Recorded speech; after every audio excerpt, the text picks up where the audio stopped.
Today, we're going to pull back the curtain on a hidden, fiery process that's absolutely essential to the clothes we wear every single day. Yep, it's a literal trial by fire that turns rough, fuzzy textiles into the smooth fabrics we can't live without. I mean, seriously, have you ever stopped to think about that? That brand new, flawless feeling? It doesn't just happen. The secret is actually a pretty aggressive but incredibly precise technique that goes down long before that shirt ever hits a store shelf. All right, so here's our game plan. First, we'll look at the fabric's natural, kind of hairy problem. Then we'll jump into the fiery solution called singeing. We're going to walk through the exact 3 steps, see how the tech has evolved, and then really dig into the high-stakes balancing act that makes that flawless finish possible. Let's do this. So pretty much every fabric, especially the natural ones like cotton, starts its life with, well, a hairy problem. Right off the loom, its surface is covered in all these tiny little fibers sticking straight out. It gives it this fuzzy, messy look. And this fuzz, it's not just about looks. Oh no, it's a real pain. It messes with print designs, making them all blurry. It causes dyes to look splotchy and uneven. And you know that annoying pilling that happens after you wash something a few times? Yep, you can thank this fuzz. It even makes the fabric look kind of dirty and just kills its natural shine. So, what do you do with a hairy problem? Well, you shave it. But for fabric, you can't just grab a razor. Nope, we're talking about a precision shave with fire. The process is called singeing, and it is the surprisingly elegant fix for all that unwanted fuzz.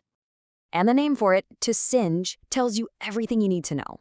It literally means to burn something on the surface. And that's exactly what's happening. A super controlled burn that zaps off just those loosey-goosey fibers without ever harming the main fabric. Okay, so the big question is, how in the world do you light fabric on fire and not just end up with a pile of ash? It all comes down to unbelievable speed and a perfectly choreographed 3-step dance. Let's get into how it actually works. First up, the fabric gets a good brushing. This makes all those little fuzzy fibers stand right up, making them perfect targets. Step 2, the fabric zips, and I mean zips, over a heat source, burning off those fibers in literally a blink of an eye. And then instantly, step 3, it gets dunked into a water bath to kill any sparks or embers. Brush, burn, cool. It's that fast. Now, you might be thinking, this all sounds pretty high-tech, but the idea has been around for a while.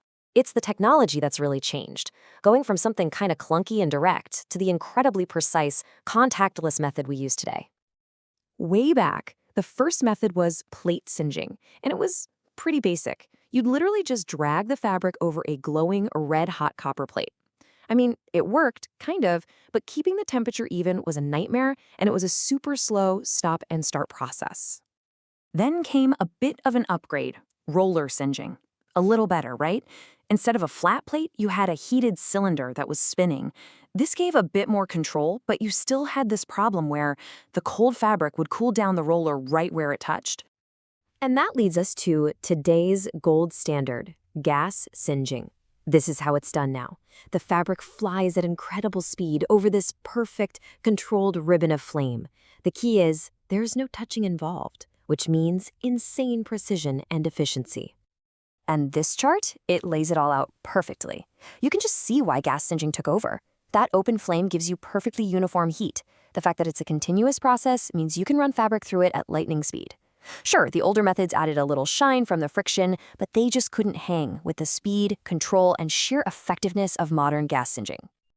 But just because it's the best way doesn't make it simple. Far from it. This whole thing is an insane balancing act where one tiny mistake means disaster. We're talking high-stakes, high-precision work. Get this. We are talking about controlling a flame that can hit 1,300 degrees Celsius. Let that sink in. That is hotter than most lava. And you are sending flammable cloth just millimeters away from it. The room for error is basically zero. So to pull this off, the operators are like pilots in a cockpit.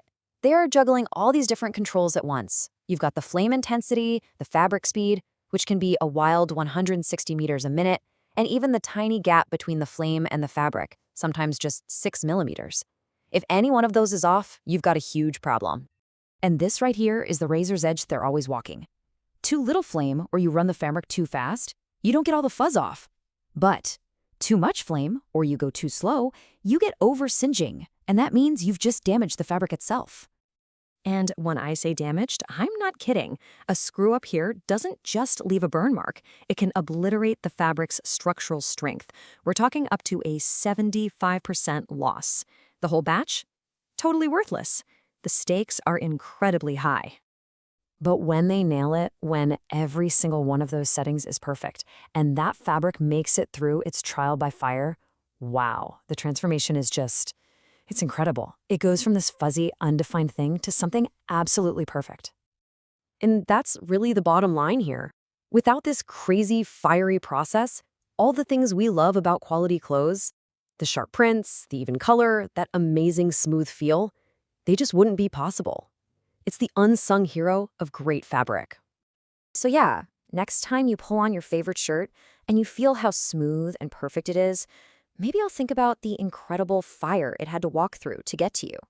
Because that flawless feel, it wasn't just made, it was forged.